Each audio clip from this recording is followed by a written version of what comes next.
What's up, guys? Welcome back to the podcast. And for this episode, we got in a very special guest from the northern region. He is the guy that is leading the entire development arm of Ecoworld in Penang.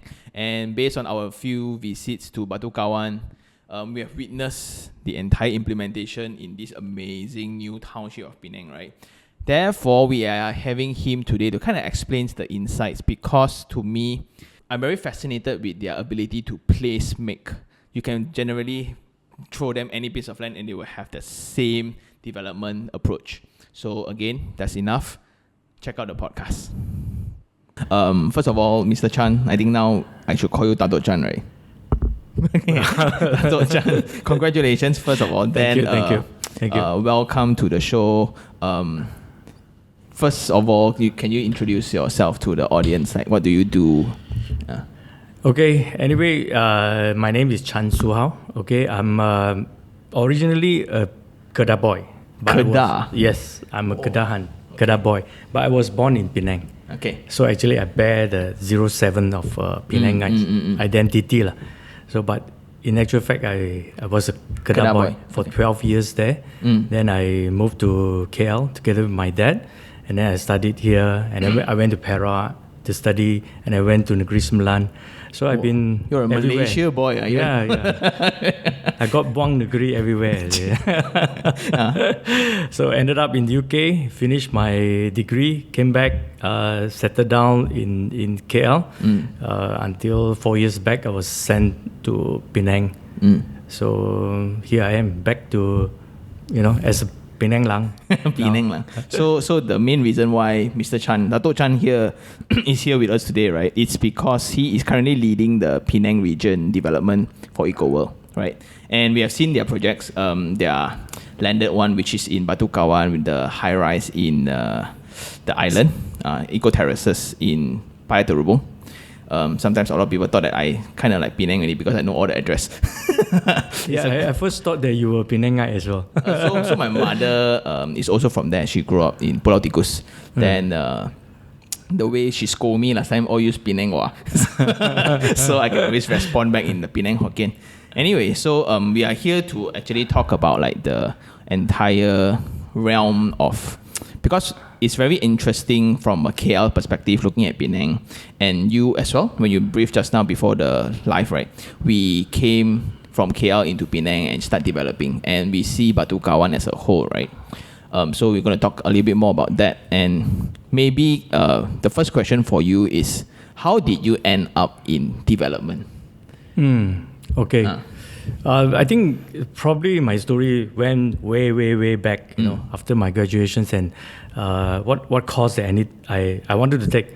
So I was quite fortunate because I have many choices to go into, but I couldn't make up my mind. So I just asked my dad, what do you think that I should be doing? Because all my teachers was telling me that you should be a doctor, you should be an accountant and whatnot. So my father said, go and be an engineer. Being a guy, always engineering is sounds like a... What kind of engineering did you do? That time he was straight away, civil engineering. I said, civil engineering. Nowadays is the chemical engineering or mechanical is the one. No more civil engineering. It was a recession time during the 80s. But he said that you can be a civil engineer, but just be the best civil engineer you can be. Then you can survive. So I took that, as an advice, and then I just went for it, and I never regretted. So after coming back, so I was a bit fortunate. I already got a job to a friend, and he was a contractor, so he was my mentor. So my mentor says that what do you want to do? You want to do design or straight away jump into the construction and get yourself dirty for that? So I said that maybe, since I've gotten my degree, probably I want to get my professional engineer. So he said, then go into consultancy. So he hooked me up with somebody. I went in and I met another mentor of mine. Okay, he's still my friend. Okay, after all this time. So started working, for him for a good, I think, 9-10 years. At this moment of time, right, AutoCAD was there already? No, we started off with all the manual drafting, scrap things. The blueprint, the blue paper. Ammonia print. Yeah, those were the time. You were at that. Yeah. So every time when we rush for jobs, nowadays you can churn out the drawings quite quickly. But last time it's all tracing here, tracing there, scrap and then change and things like that. So it was good fun. We spent many sleepless nights, sometimes rushing for works. That was the old time. Then that was. I still remember when I was interning in this architecture office, a lot of paper cuts because we keep new full drawings for submission. A lot of people now don't get it. But anyway. Those were the times. Nowadays, I think the engineers and architects, they wouldn't imagine what was it the last time. Last time change drawing was a big hassle, right? That's why I think last time draftsmen or the architects or engineers, right, they take pride in the drawing. Like they look at it as almost as an art level. They can frame up the drawing, right, and you can see the depth on lines, then the specification. Your all handwritten one specification, right? Yes. Now you cut and paste to engineer spec. Sometimes you don't even see when you cut and paste. Oh, yeah. So after that, then engineering, you did consultancy for how long? I think it was until 2000. Then I joined a construction firm. I think there is time for me to pick up more on the actual real action, world. the real action, and then at the same time also train a little bit of my EQ. I think I need to take a bit step back a bit and then learn to kowtow a bit, and, that kind of thing. So went to construction. Good old another, I think 6 or 7 years. If I'm not mistaken. What kind of projects were you building generally?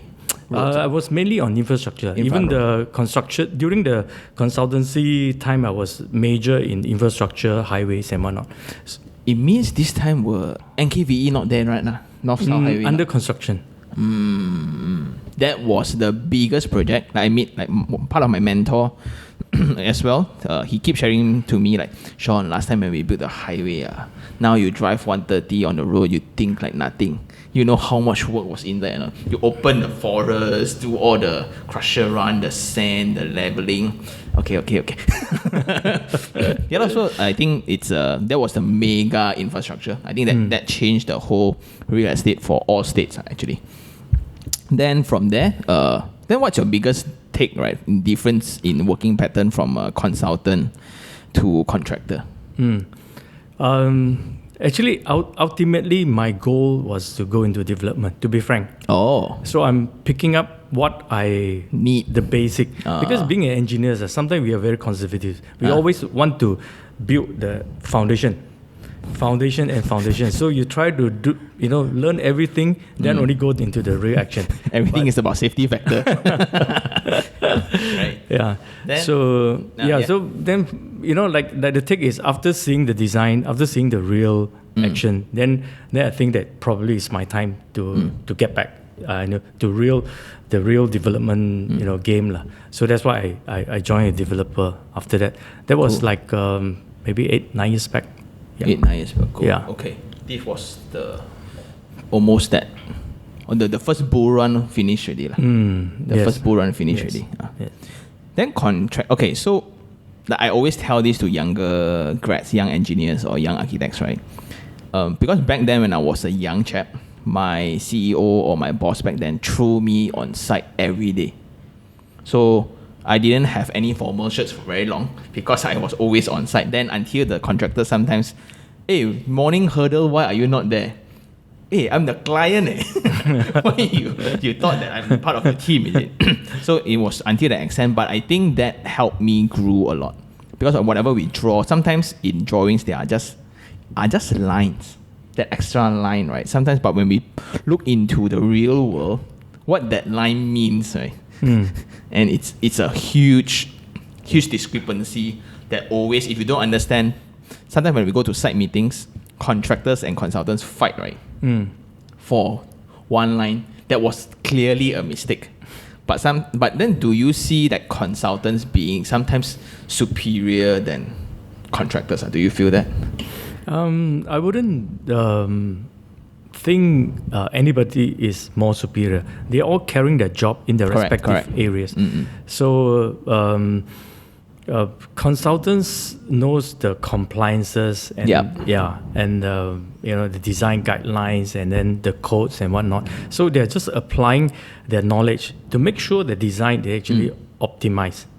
Yep. If they cannot come up with the optimized design, that actually is useless. Being an engineer, so the design background, the theory, so you apply and you make sure the design is really optimized. Yep. Okay. And when it goes down to the construction site, the contractor is to make sure that this design concept is actually being followed. Yep. And they want to make sure that they execute it the way that is actually intended for. 100%. I agree that as, but back then when I was in the site, there's this culture that I don't know came from where on site. Suddenly now there was cost optimizing, right? We have engineer drawings passing to contractors. Then it's now contractors' job to repropose things, get a third-party engineer to sign off of it, and to say to the client, hey, you know what? We have savings. So it's to me like, why is this culture happening, right? But who am I? Because I was still a ikan bilis back then. But the best thing of my site experience, right? I have this old dude who teach me how to pray the Dato Kong. That's very important. Yes, correct. Like a lot of people don't understand the Dato Kong stories, right?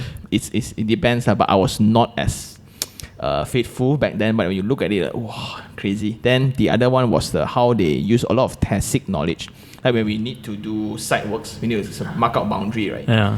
This old man is like, okay, here. Okay, this is the center line. Especially for earthwork clearing. This line, because you don't have to be that accurate, 80-90% would be enough. And this is what they do. Then I didn't believe that, so I get my professionals to come and, wow, But what you say is exactly true, but it's to put things on paper so the next person who can build it can follow exactly. That's why I worry a lot about construction knowledge not being passed over, because it's just that stigma of being messy, being dirty. And that's why lately also I've been in the channel going into construction sites. Sometimes when you look at my appreciation for buildings, right? You come to think of it, how many 100,000 man hours being poured into the apartment that you're living. But the mindset that when you go into the unit is to look for faults. Sometimes, right? Then I look at it. You know how many people laid the bricks? One day is like maybe 15 square meters max, and you just come in and say the wall not nice. Yeah, so that's me. So I'm being a bit too romantic about construction sometimes. But then when you come into development, where did you start from? Okay, I started from the project implementation side as well. So that means, development is actually a big, robust business, from sales and marketing to the production and then to the customer service. So I got myself involved in the technical side first. So technical being my strength from my background. Yep. So I went into project implementation, and then I led the planning team together, and we deliver products. Okay, so my early on my involvements are mainly on that until I was sent to Penang. So I'm now heading the Penang team. So it's like the kind of job scope now. No longer like last time, it's just merely on the technical thing. So right now I have to deal from business development side, and then the product development, the sales and marketing, construction side, design, submission, handling authorities, and then post delivery, customer service, and everything all under one roof. So basically my knowledge from the technical side, I've just expanded into other regions which I'm not familiar. So I will start picking up things up and then putting in a jigsaw puzzle and make sure the whole picture is formed. So I would say that it's not that easy, but fulfilling experience. I agree, because a lot of times when consultants move into development, right? Because last time consultants, unfortunately, the culture is client always pressure them to complete things that was asked to do. And it becomes very linear. Their job scope, right, is only to churn out their drawing, submit to contractor on time. Then they missed out on the whole spectrum of things involved in a development. And I always tell people development is this, you need to be a generalist. You need to know technical to a certain extent. No point until the crusher run mixture according to sand, what's the ratio. It's good to know like your poundage and all, but after that, it's just good enough would be enough. But then you got to do with authority, it's got to do with, and I think whatever you just said, right, is very good for young engineers because unfortunately they think that consultancy is the only way out most of the time. Like me myself, when I came up from architecture, right, I was so lost. I'm going to become agent. And when you do agency, then like whatever I went through in architecture studies, right, this is just so hardcore difficult. The limit is just too high up. But when I come to real world, right, they don't express it in any way. So there's no appreciation to what consultants do actually day to day lah. So when it comes to you, when you see all these kind of things, right, what was the most challenging thing that you need to adapt to when you are shifting to Penang? Suddenly you do all this. Most difficult thing. Actually, seriously, my personal opinion is when I'm in Penang, my biggest challenge was to understand the market. Yes. That was the first thing. I go into unfamiliar territories. The network is not there yet, so everything have to start from scratch. Have a new team to that we need to work together. So to understand the whole situation there and the market condition and things like that was my biggest challenge. But being an engineer, sometimes we are quite focused, objective oriented, thinking always. So we have a issue and try to find ways to resolve it. So we find ways to go around to have all the challenges sorted out. So far, I think we are doing very well. Okay. I think whatever I see, right? So during my previous visit, a few questions popped up.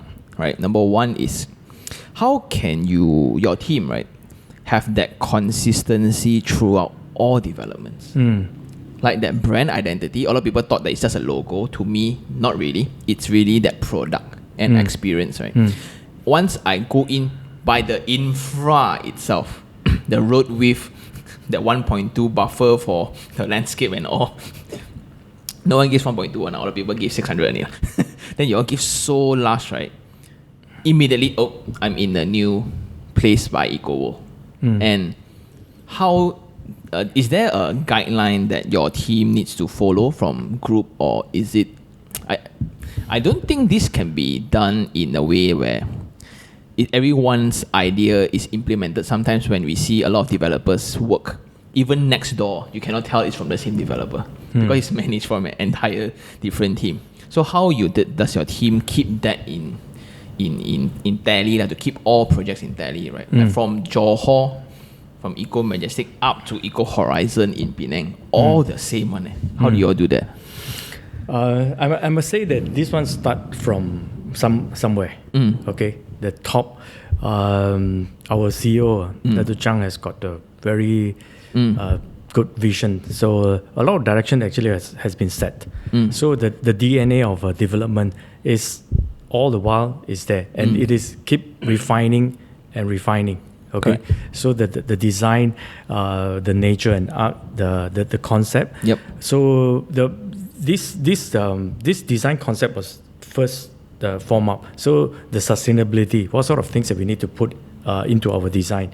So certain features is always there. You find it in every of our development.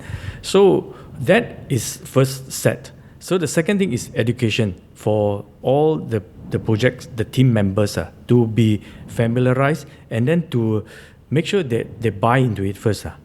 because we believe that you must buy into something, then you are able to sell it. So is there an orientation program with the team?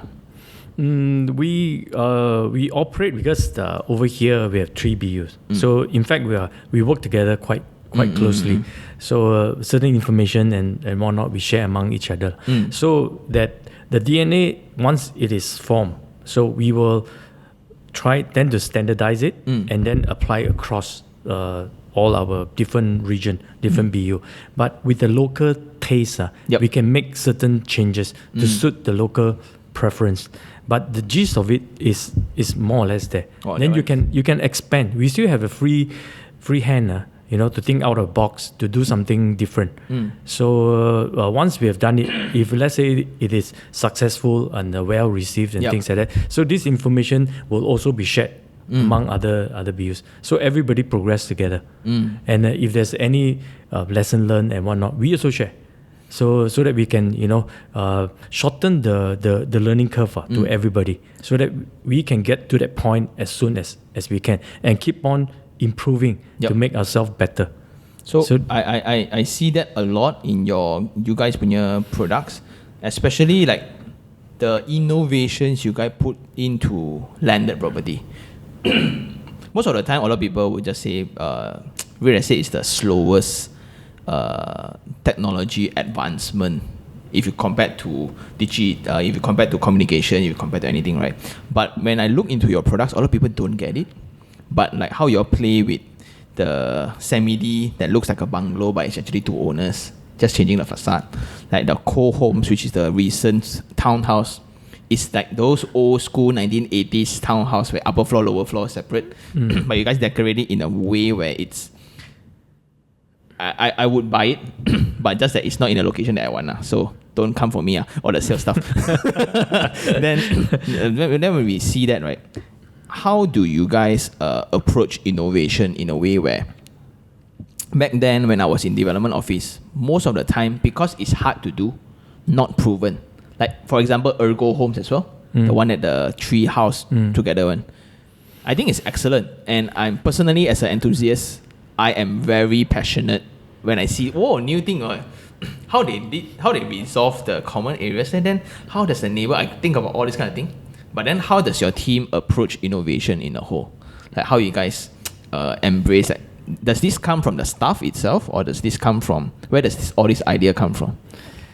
Okay, but first, just now you mentioned Ecoworld and Cohome. Actually, both of these 2 products actually from competition. Actually, our in-house competition. So actually, the thinking process and the design also is quite similar. But it just happened that we had this competition. So we, the northern region, actually we sent 3 entries for the for this competition. 1 on the commercial and then 2 on the residential. So we had this how we develop these things. So normally for product development, you have the analysis part, and then you have the design brief, design concept, and then later on the detailing, how we want to build a storyline in that. So that flow is still the same. It's just that when this competition kicks in, so we form a few groups. So each group it consists of the technical people, sales and marketing people who knows the market, and what the customer need. Technical, of course, provide the solutions, and then the QS. The QS also brought in because you cannot simply design something too innovative and then actually not cost effective. So the QS was there, and other support players as well, like landscape and whatnot. So we had formed small group, and then after the brainstorming, first we look at what sort of target market, and we don't just go and think all the way out of the world, things like that. We don't. Even though it's innovation, but we must always look back to the market that we want to tackle. Okay. So for Penang, we think of what the Penangites needs, and we don't think what JB wants or what UK wants and things like that. So that market, and then Batu Kawan. What sort of product that people will buy into it. During the point of time, we have already launched our first phase, which is the terrace houses and the garden homes. So these two products we have already got. What else we want to do? So we look from that perspective. So this group of young people, they will just throw out ideas. So, my target market is probably young executive, first time owner, or maybe retirees. Is there a market there and whatnot? So the team will discuss among themselves. Okay, then they've decided on what sort of product, what sort of price range they want to go into, and then after that they look at that what product can suit this one and how big the market is. Okay, so this Cohome concept, I just quote the Cohome concept because it came from the northern. So there was. It came from the northern. Yeah. Oh, yeah, it came from our team. I went to the Shah Alam one first. Yeah, there was the second project that actually did the Cohome. Interesting. Yeah. So it all came. Of course, during that point of time, they were looking at absolute price 500 and below. Can we do 500? So there was one thought on catering the young, the first time owner buyer or young executive that cannot afford more than 500K. So what sort of product? Okay, so we look into that category, and also another category says that it's very lacking the single story house. Now very difficult to find it. Cannot find. Cannot find it. Wasteland on it. Yeah. So ideally is to combine both together, right? So that makes sense. So I think you have covered quite a bit of Cohome, the concept in your last coverage. That I think you were quite spot on of what we actually intend to do. So from there. Okay, it's a townhouse concept, but how do we make it a little bit different from a normal townhouse? Townhouse is having a small plane, but we have, widened it with the pain point that people having, tandem parking and things like that. So we settle that. Then we settle the privacy part. Okay, if you notice the Cohome, the car park that goes upstairs is actually closer to the staircase. And then our design actually don't look into that unit. So like the concern of I always feel people coming, but yes, no doubt you can feel it, but actually it's not directly to your entrance. So that actually certain concern can be addressed as well. So we have given that thought into doing that, and then who might want to buy it on top. So at first we were thinking about a cluster of 8, and then after that actually it shrunk to 4. So the upstairs, the staircase only cater for 2 units. So it's a lot of privacy that you can get. So when you're up there, okay, the bottom one, I think the access directly from the carport, okay, and then you can spill over to the back because you're ground floor. Okay, the upper level do not have such luxury. But then what can we offer? So maybe that the living room area, instead of looking towards the road, you can look back, and then some areas we have you dress up the backyard, things like that. So we can do that. So and then the storage space here, I think you've seen that the downstairs. So there's some thought given to it, and then we started develop that product. So so the back, I went to Penang recently, and when I spoke to locals, so a habit that I have is I always go to a particular location. I'll speak to the agents who wants to friend me, or we got to know each other. Then we spoke about that. The thing is, Batu Kawan, just when you thought terrace house was good enough, Cohome is even better. So, but then that becomes like, will they launch something even more cheaper? Then I know lah, we'll call in because how can you launch more cheaper? But maybe we can shift a little bit on the innovation portion of things, but the adaptation of that central concept, from different regions, right? You get to add local flavors, but generally it's still the same. The bigger thing here to address is the island versus mainland kind of thing. Is it really that apparent in this? Like, do you really feel like, because every time I go to Penang, right, it's very distinct one. Which part you go? Butterworth.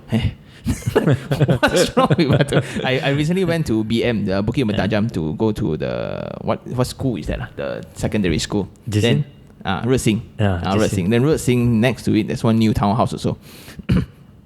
Now, if you go into a conventional townhouse, then you go into Cohome, you will appreciate right? Like for those who haven't watched Cohome, right? We just put the link there, right?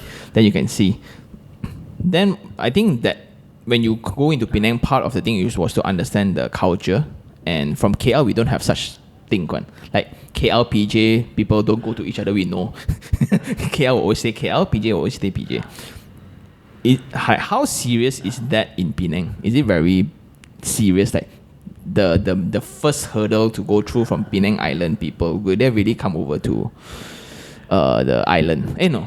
The mainland, sorry. The island come to mainland. I think it was perceived that way. Of course, nowadays there's still some might be thinking, the islanders are more superior and things. And definitely, they're bound to have groups of people who think that way. But I think this is slowly the mindset has actually changed, because from the sales, this was our concern. When we were in Simpang Empat, I think that the islander to come over is like 30% and things like that. When we went to Batu Kawan, it's already 50-50. So you can see that there's actually a growth, and then people see the formulas of buying baru. Last time, I believe that when buying baru, buying lepas was developed. So it's also Sangkala. Yes. It's also in Penang Island. It's the southern part. The Georgetown, all the northern part. So people already move the migration to the southern part, and now just across the bridge,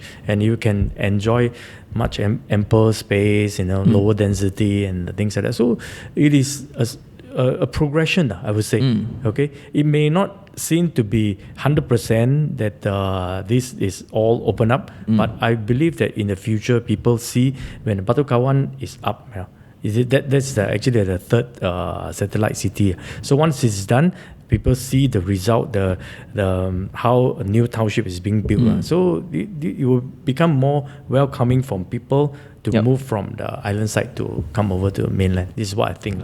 As a person who visits a lot of properties, right, the first thing I noticed between island, like Tanjung Tokong, Tanjung Bunga, Georgetown and all, they had to live with the existing infrastructure that was left behind. Unless you reclaim land and build something like Tanjung Pinang, there's no way that you can adjust your road width, because it's really borderline straight away to the terrace. Then, and I was visiting a few apartments. I need to drive past people's house to go into the apartment. And I cannot comprehend that. Then when I get into Batu Kawan and check out your project, right, the first thing was the infra. The roads was 4 lanes, 3 lanes. Immediately, like if you have drove in Island, you go there, right? I think suddenly you won't know how to drive. because and then another thing is that international players of all the industrial segments, I think Penang has always been this very hot spot for manufacturings, right? I don't know why. MNC. So it's incredible that I can see so many international people, and the lunch crowd is also crazy one. So there was one Zhao Fan store that your team brought me, right? It was 380, like it was like the best thing ever. But then you can see the uniforms from all different companies, right? All hanging around, and we even in KL sometimes we don't see that. But then the first thing as an opportunist is where are these people going to stay? Then you look into the old Simpang Empat landed houses, which is individual, which is the next topic, right? Individual title then versus the landed strata. Was it difficult? Because it took a while for KL people to accept. It took even longer from JB for people JB to accept. Was it difficult for Northern for people to accept landed strata concept? I think it is actually getting more and more acceptable. Early on, I think the Penangites may have a reservation over paying maintenance fee. So that is, I think, the big thing. So you don't stay, you have to pay. So that kind of thinking. So, but now I think people see the value in the maintenance fee that actually they pay. So after some time, what my observation is nowadays, I think it is more well received by the public already. People appreciate with that amount of maintenance fee that they pay, what sort of the value and the return they get.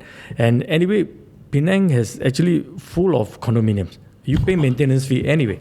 It's just that, You go to Julutong, wow. So the landed parcel, what you're paying for, for the security, for the landscapes and things like that. So if you really enjoy and think that your living environment is something that to your you want to invest importance, in, right? So definitely, by paying a little bit, actually will bring you so much more value. So much value. So I believe this is moving forward. I think more will be going into landed strata, I believe. So like I always mention this in the video, so from a third party, not island, not mainland, whatever, right? I see extreme value for money. Like for whatever price you guys are, then you go into island, you get 1,002 apartment.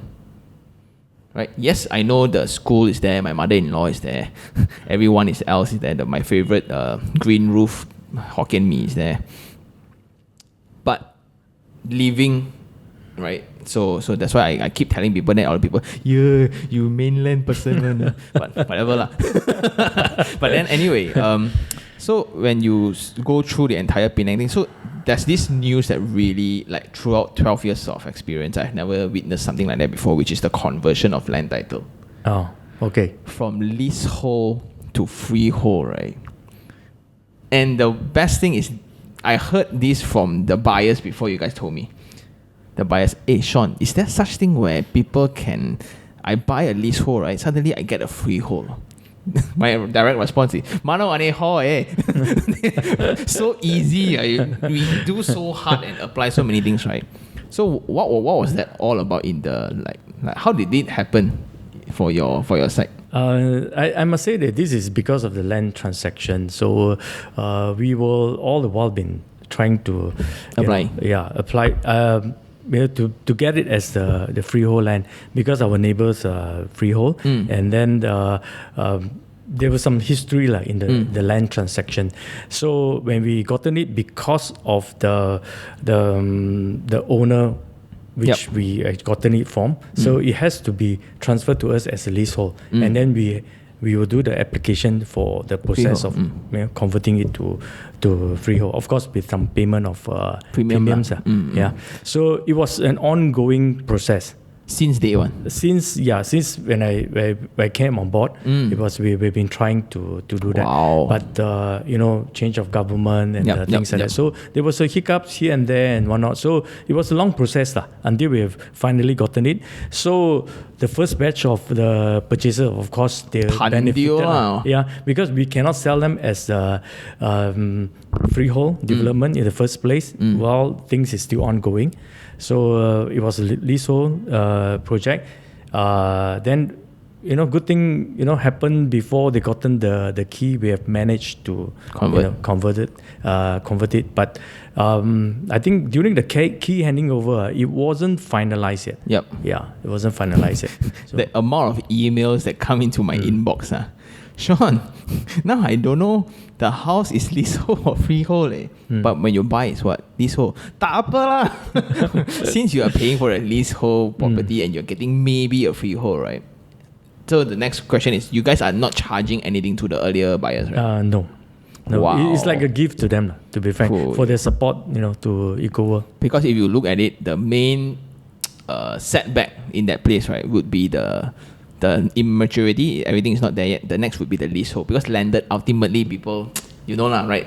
Nasi lemak property must be freehold, and now wholesale freehold already. What else? Actually, just now you talk about the concept development. It must be sizable. Then we are able to really plan a township properly. To give that kind of the concept. Because a livable place is not just a standalone place. Correct. You actually to deal with your surrounding as well. So Batu Kawan by itself, the master plan already created a macro plan for the whole site already. So the amenities are all there, the sports, the education and whatnot is everywhere. So for us, when we came in the 300 acres, we had a free hand to plan everything that we wanted to do. So we will bring in the greenery we want, the security, the environmental features that we want to have there, and then where we want to place our commercial for convenience and things like that. So we had a free hand to do that. So when it is only sizable, we can plan for it. Even though our landed strata, we will plan it in such a manner that it is not too small. When it is too small, the maintenance fee will tend to be high. Yep. So if it is too big, then it is too many people going in and out in the single one. So we just planned it, at the size that is actually good enough. So we had an opportunity to do that. So another thing is like the clubhouse that we had over there. So if we would have planned it within there, then the size will be smaller.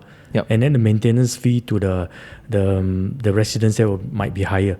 Yep. So we also have a free hand actually to bring it out. Yep. To make it a common one. So it's up to you whether you want to come in or not. Then after that, within the parcel itself, then we want to see what we want to inject into that parcel. How high the density is. So like the semi-D and the bungalows, of course, is the lowest density, and then the terrace houses, and then now Cohome we have. So we have 3 different category, and then we plan what we want to put the inside. Yep. So for example, Cohome parcel, because it is co-home, it's not so much on co-living, but co-housing. So you have a certain facilities that actually suits to the neighborhood that where they come out and enjoy. So the parks and things like that is quite common in our development. So but with co-home parcel, we have also emphasis on the urban farming part of it. And it is not a localized. It's in fact a few areas. So these small neighborhoods can use this one, and then there are the bigger ones and things like that. So we put all these ingredients into this to make it a sustainable neighborhood, communal living neighborhood. So this is the whole concept that we wanted to bring out for the co-home parcel. I really like that move of centralizing all the clubhouse facilities. Instead of one parcel must have one clubhouse, one parcel, then you have 4 small ones. But the maintenance fees increase a lot because the amount of residents shared, right? So little. Then I really like that move. Then all the people, why my parcel got no clubhouse one? Not far, man. Because if it's in your parcel also, you need to drive there. Yeah. Drive a little bit more. So, I absolutely like the entire concept. Then after Cohome, right? What's next, like in the pipeline for Eco Horizon? We have gotten the terrace, now the Cohome, okay, and the garden home is part of it, and we will be planning our bungalow and also semi-D parcel. Also a compact a mini style. bungalow lah. Not I wouldn't say too mini, but it's actually sizable, okay, luxury enough, but not too oversized. I realize now every time when I see products, right, 1,200, wow, 高多 but actually 1,200, the whole spectrum of size, right, has really changed throughout the 20 years. Yeah. So bungalows are coming up. Yeah, bungalows coming up, semi-D is coming up. So that also we focus. Some people would like to, enjoy a bigger kitchen. You can find it there. Some want to have big dressing room one, big master room. You can have it there. Some, double volume. Also, we have the choices for that. So it's also a great varieties of product to choose from. When is this coming up? It's under the yes. It's all planned. We are going for the launch very soon. So we will put in the website later. Yeah. So if you guys can check it out.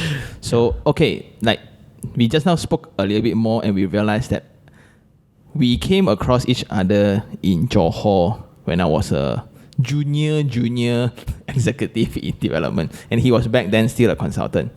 With that amount of experience, right?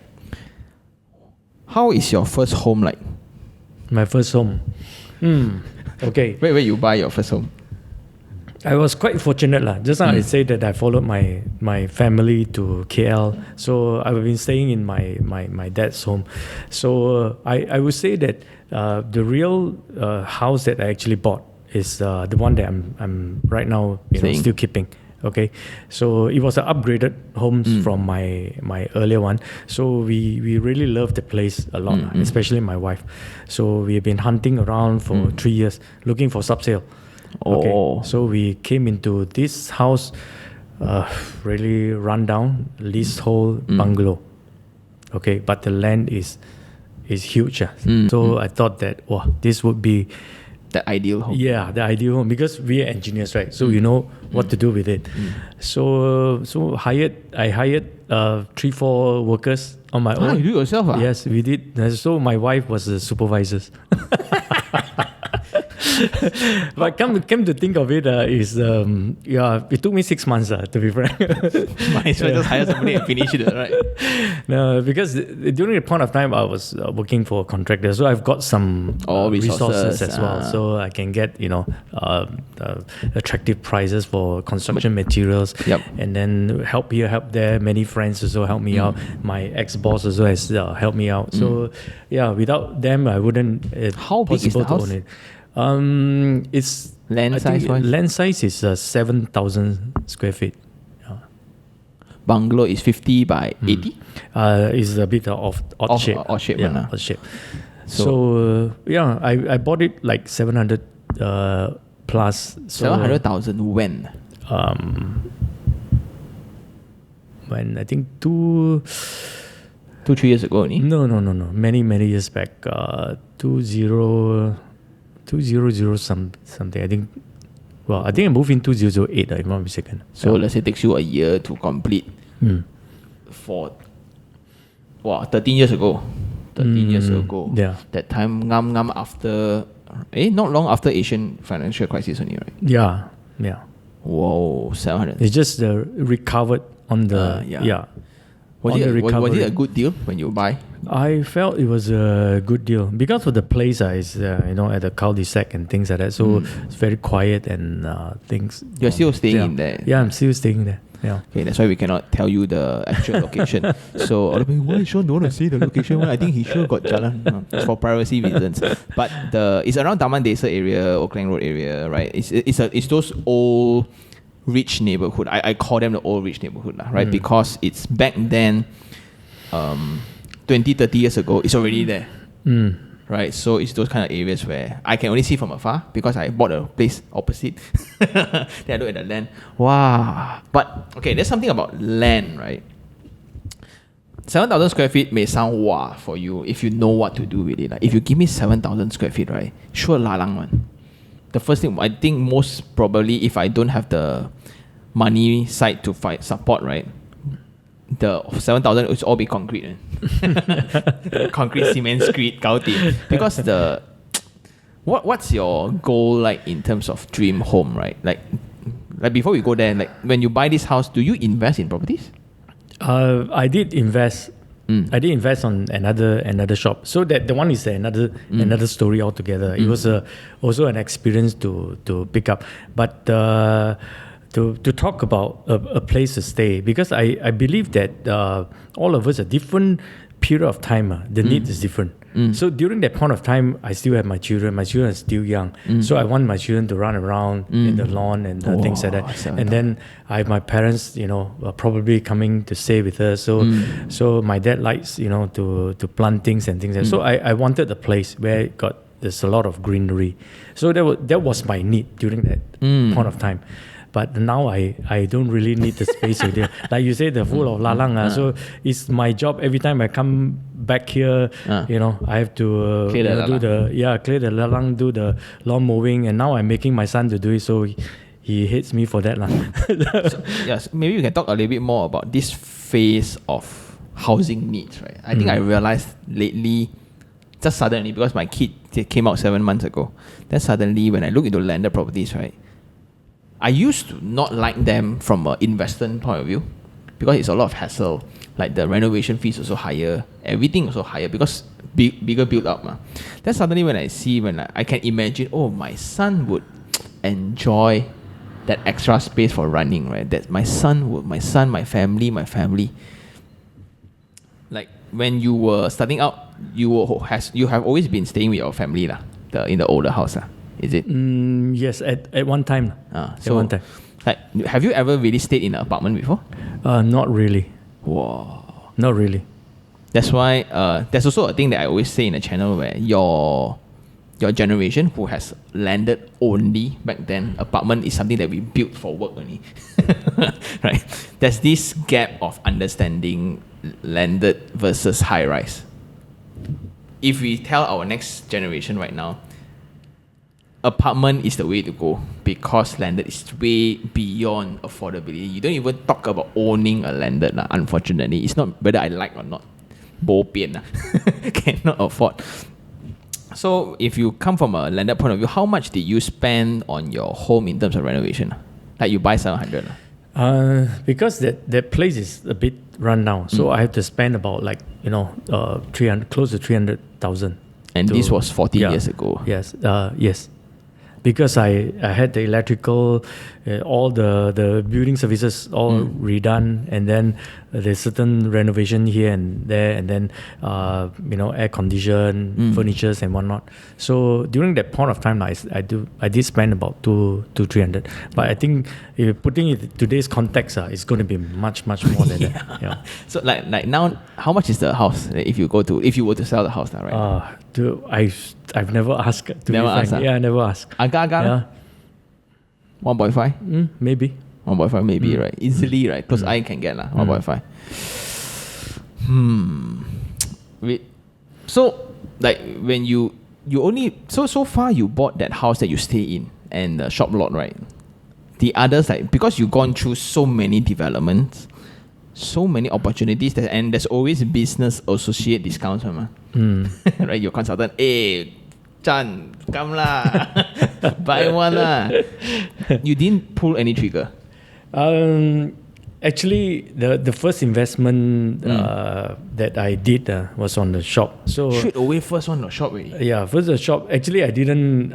My head wasn't big enough. So actually, I pulled my dad to come in together. So that was just a small 2 rows of shops, 22 units, and then the developers, it's GLC company, so says that a lot of people already last booking, time people booking and things like that, more than 100, so it's like oversubscribed thing So we all the time consultants doing a colleague, another colleague of mine also, we went that way. This is definitely good buy lah. Yeah, so cheap, less than half a million, and then it's a 6,000 square feet shop, Whoa. Super big, 3 stories. So wow. So we go and back, give give the consultants So the time they say that okay they give let us be one of the buyers lah. So I pull my dad to come in. So but to be frank, it wasn't a good buy. It wasn't a good buy. So this is actually a lesson learned for me. The first investment property that I bought actually is not generating any return. Yes. So because of the locality, because of the developer, the concept of how they actually run the business, actually the project wasn't a success. I do not want to name. Of course, no worries. So, but that is a good lesson learned to me because subsequent to that, I think that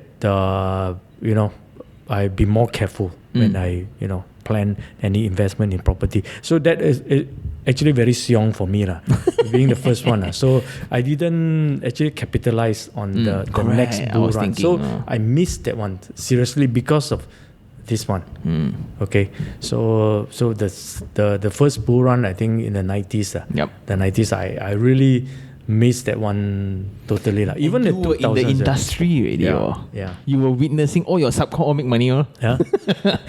But at the time we also a bit squarish So we were thinking, it cannot be so good one. So keep on everybody. So at the time also we think like that because the property that I myself invested, it wasn't doing that well. But it was a wrong call because of ignorance being the first one, and then you just bought it because it's 大舊咁平平靚正平靚正So you don't do a study of what is the potential of the the property, So this is something that I'm also telling all the younger generation. If you want to invest in this one, better do homework. Okay, during that point of time, we think that it's cheap, it's oversubscribed, sure it is good, but that doesn't mean that by the time you buy it and then 3 years later, it's going to turn out the way that you think it is. So spot on. Yeah. So that was one of my reasons of me making that, because I was in the sales side of things. We see checks that no need money one. Last time, wow, I always show off lah. Then my boss, hey, got check. I take the box and the check. Oh, nah, the check come out. Wow. Then on self we see which one we want to buy first. Also again another mistake lah. But besides that, right, I think you're doing a lot of homework. If you can go back to your days, right, have you ever thought like what you would do instead with that money? Like, I think now, are you still holding that shop lot? Yes, I'm still holding it. Still holding. Yes. Oh, the loan I'm still paying. I settled already the loan. Yeah, but the rental return is very low. And then a lot of maintenance work need to be done. It's a strata. It's an individual. No, it's an individual. Oh, luckily individuals. Wow, if it's a strata, worse. Yeah. Also, I think what I can see from that is that if you have not seen uncharted territory, right? If it's really because commercial is one thing where it's not covered under HDA. So it's really you got yourself to take care only. Then the progressive billing, I don't think at your age, the first property you know what is progressive billing lah. Right? It's not governed at all. Then if any hiccup to it, you cannot complain to anybody. Right? So it's very risky but I'm surprised that your dad supported lah. Wow. He trusted me. He wasn't here. He was somewhere else. So he said, okay, I trust you. Was he angry? No lah. My dad was a super nice guy. Wow, so nice. Yeah. I think my dad would kill me. Anyway. No, I regretted. In fact, I told him I'm sorry, for this one. I said, never mind. It's just learn. Yeah, it's a lesson in life. Yeah. So I think like besides that, right, like if you were to go back to like now, what advice would you give to a 28-year-old person who is looking for a home or an investment? What would your game plan be for this person instead? If you go back now you're 28. Okay. I've never thought of that. Never thought of going back to 28 years old. Yeah. I think I would think that what this person needs, maybe because once I got into Ecoworld, and then we got a lot of thinking process in designing homes. So we get ourselves actually quite influenced and also focused in this line, which I think that should be the direction, because at our young age we need space of our own, okay, and not really you need not a big place. Okay, so a cozy place, and then my preference is always a low density development. So because day in day out, you spend beside going to the office is actually back home. So your weekend you spend your time in home. Now working from home worse. So you actually most of the time it could be more homes than office already nowadays. So home is some place that actually will make you feel very comfortable when you're there. So I think when we go back to your first home, right? Do you still remember the interest rates that you were buying? How was the interest rate like? I think it was 5 point something, if I'm not mistaken, and then it went up to a stage, I think 6.6 over. So I gotten the full flexi one, and got money. I tried to I just dump in as much as I could and then I told you about my old house where I'm standing. I sold it, and then I dumped the money there. So they kind of regretted. The old the old house, another episode. The old house that he sold in 2 years' time doubled. So it was a landed, and I think that story also, from that story I learned that you need to play in a range where affordability is a thing. It means that a lot of people don't understand, where a terrace house 600,000 I buy, I can sell 1.2. But when I buy a 1.5 semi-D, it cannot go up to 3 because of affordability. No one walks around that can buy a 3. But that's the mindset where people just adopt, right? So I think that story kind of clarifies that. And maybe I want to touch, maybe you can end with this, right? Like from a young engineer. I think a lot of engineers actually watch this channel, right? Like the difference between contractor route, consultant route, and developer route. Like, would you tell them to go just like you again if you were to replay again? Usually, I when I interview engineers, I check with them what actually you want to do for your future. So some of them, might want to, just really stay focused on design works. Some want to go around and things like that. So, but I zoom specifically for civil engineers. Because CNS engineers my forte. So there are actually quite a few lines that they can get into. Beside the consultants, the contractor which you mentioned, of course, development is another one that they could get themselves into. Then the suppliers. Okay, and even just now the real agent, just how real estate agent. Yeah, you can do that. So there are actually many things that you can do now. In actual fact, even you want to go to banking line is also possible because you are good in math and numbers. Actually, engineers is the analytic component of things. Yeah, so it's a problem solvings and things like that. So you can actually do many things. So it depends on what the young engineers wanted to do for himself. Some could be entrepreneurs. So in which area they might want to go in. So it is a short-term plan, mid-term plan, and long-term plan. So it's all these grandfather stories I will tell them as if they are my children. Then you think about it, what you're going to do. So, but I noticed that a lot of engineers, maybe they have not so much of ideas what they want to do. So I say that if you do not have the idea, then you want to get involved in that the real action first or the theoretical side of it. So if you want to go involved in more theoretical, then the consultancy gives you the room for you to understand design background, actually put the theory into practical. So that's where you actually get involved, and then you get involved in the real life of submitting, the local authorities and go through all the processes. That is something that you don't pick up when you are in the universities one. So that area you get to experience yourself. Then after that, later on, then you can choose again after 2 years, 3 years. When they see whether you like it or not. Because when you are young, definitely that is your punchin. So you can, within the first few years, you can actually explore many things. Right? Yep. While you're doing this, probably you can be a YouTuber also. Huh? Hey, don't like that. Come on, big round. But I think the gist of it, right, it's to explore.